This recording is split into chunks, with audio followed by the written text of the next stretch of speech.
Hey friends, and welcome back to r/EntitledPeople. We got some more Reddit posts to check out today, so be sure to subscribe if you haven't yet, and let's get into it, guys. Manager asks my partner to pay for a guest's room with her own card. Me and my girlfriend both work for a large hotel chain in the UK. We deal with all sorts of guests, but one of the main type of guests that come in are those who are staying for an hour or two. You know the type. Recently, we have stopped taking all cash payments. You cannot pay by cash anymore at all for a room. We have a guy who regularly comes in with all sorts of different women and only pays by cash. He came in last night for a room and got very frustrated that he can no longer pay for a room with cash. My girlfriend responded by saying it's the new policy. He was stating that his card just doesn't go through. My girlfriend suggested that she creates a walk-in booking to see if he can pay by cash that way, but he didn't have any sort of ID. After about 10 minutes of him using my girlfriend as a verbal punching bag and straight up lying that he was told he can use cash by the previous receptionist, he demands she calls the manager, which she did. The manager talks to the guest, and then the manager tells my girlfriend to pay for the hotel room with her own card, and he'll give her the money back at the desk. The manager said she's done this for this guest before, and that he'll repay her in cash at the desk. This is going way beyond customer service.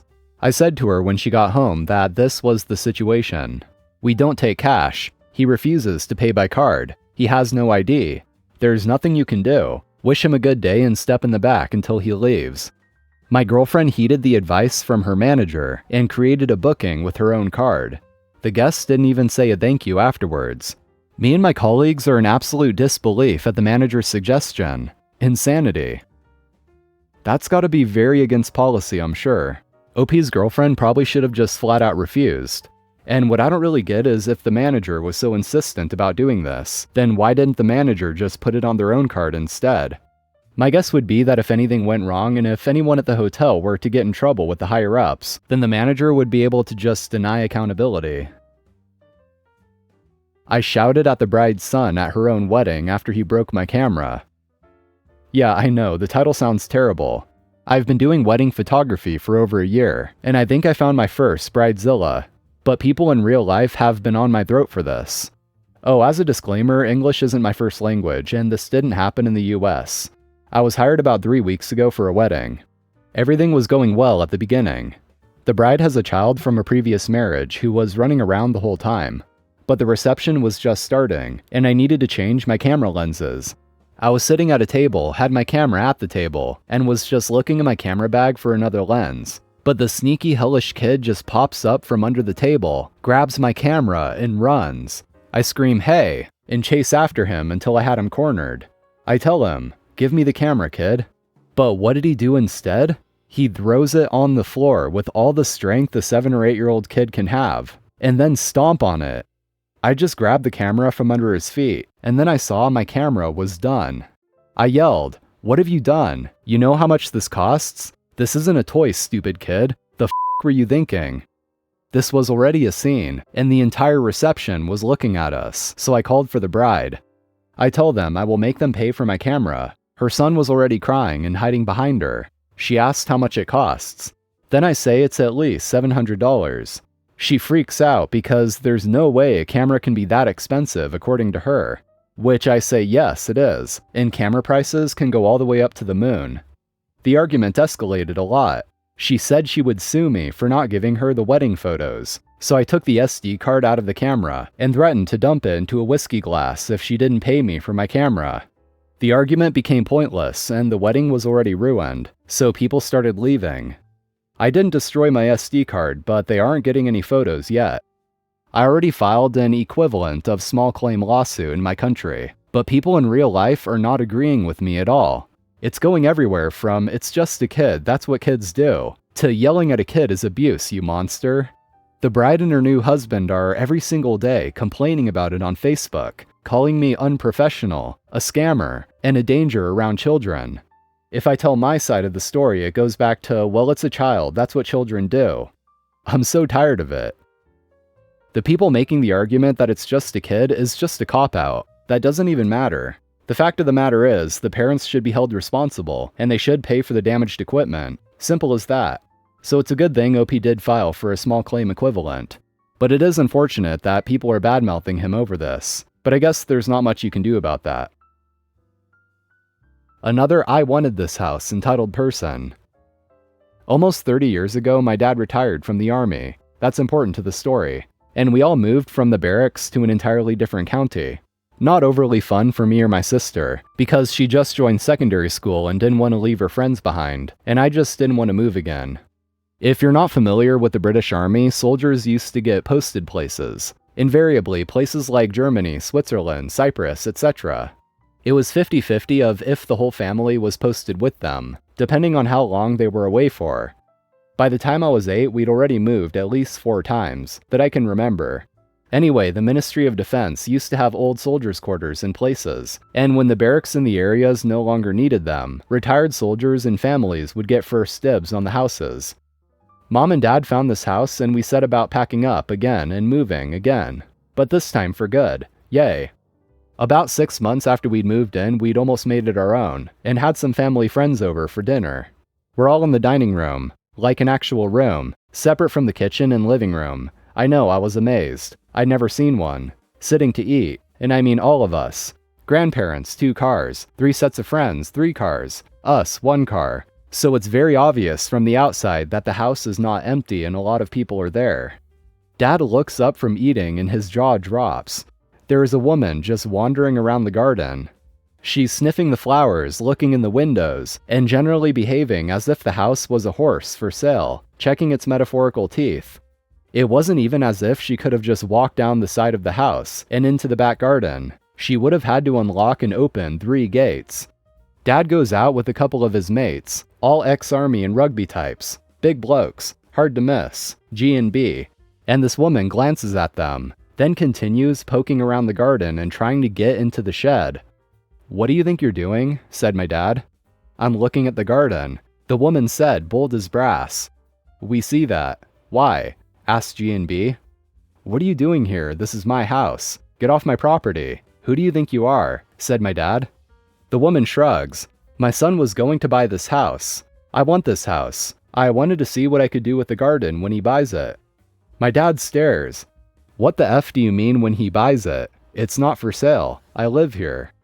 "No you don't. My son wanted to buy this house."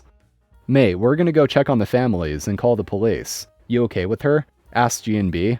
"Yeah, make sure the kids stay inside." And to the woman, my dad says, "Get the hell off my property." By this point, we've opened the window to get a proper listen, and Mom has lost her crap. Proper mama bear reaction. Her 2 babies are inside, along with 6 other kids she's known their whole lives. She flies out the door and says, "Get the hell off my property. Get away from my husband. Get away from here."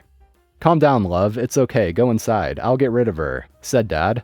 With 0 sense of self-preservation, the woman says, "Who do you think you are? This is my house. Get away from me, you crazy fat bitch."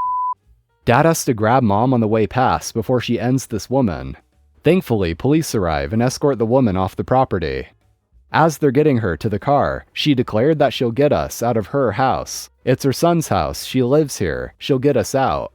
Dad tells the police he's pressing charges. Woman's tone changes. Suddenly, it's not her son's house at all. She didn't mean any of it. She's very sorry. She can't be charged. I don't know what came of it in the end. Mom and Dad wouldn't tell us, but I still remember trying to work out if she was crazy or what. But either way, we still live in the house, and we all still love it. It's got a dining room. Neighbor pointed a gun at my golden retriever, Sam. I had to step in. I have this daily routine of walking my golden retriever, Sam, around the block every morning. Sam is the sweetest boy, full of love and always ready to play. His idea of a threat is the vacuum cleaner, not a living creature. Sam is the most gentle soul you'd ever meet. The kind of dog who loves belly rubs and fetch more than anything else in the world. He's also never hurt a fly, let alone another human being. This morning, our peaceful routine turned into a nightmare. As we were doing our usual round, we encountered our usually reclusive neighbor, Mr. X.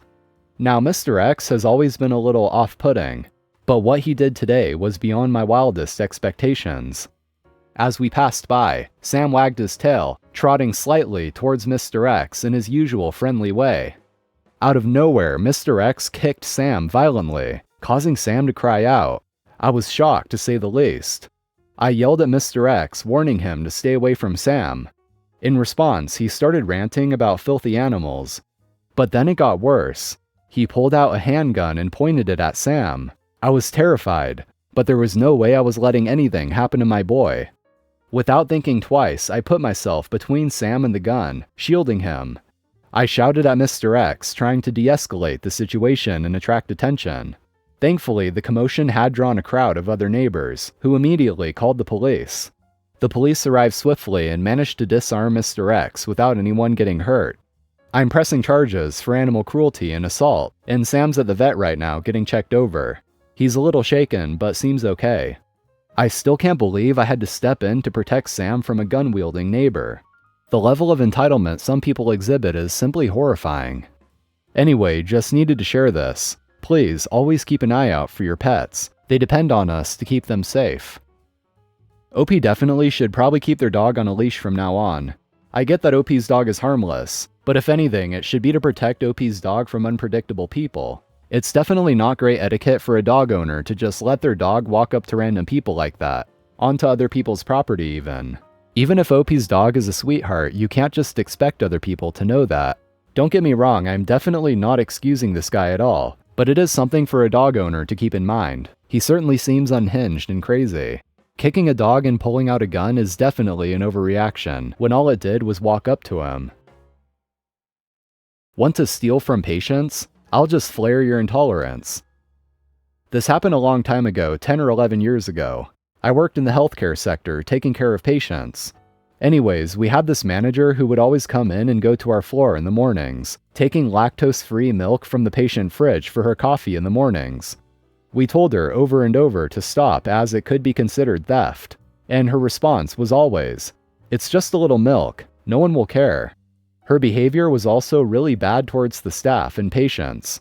My coworkers and I had had enough when she decided to start making herself toast, using bread and condiments from the same patient fridge. One day my coworkers and I beat her to the floor. We dumped out the lactose-free milk. We replaced it with a new one afterwards, and filled it up with 18% creamer. Our manager came to the floor and as usual poured herself some lactose-free milk for her coffee and went into her office. At around noon, our manager was holding her stomach and walked towards the front door. She looked green. She told us she couldn't stay off the toilet since she got there. We outright told her what we did, and said that if she goes to our big boss, we had a lot on her that could get her in equal amounts of trouble. Me and my coworkers were moved to different floors the next morning, and not allowed to work together again as per that manager's request. Alright guys, that's going to be it for today. Thank you for watching. Be sure to hit that subscribe button for more, and I'll see you all next time.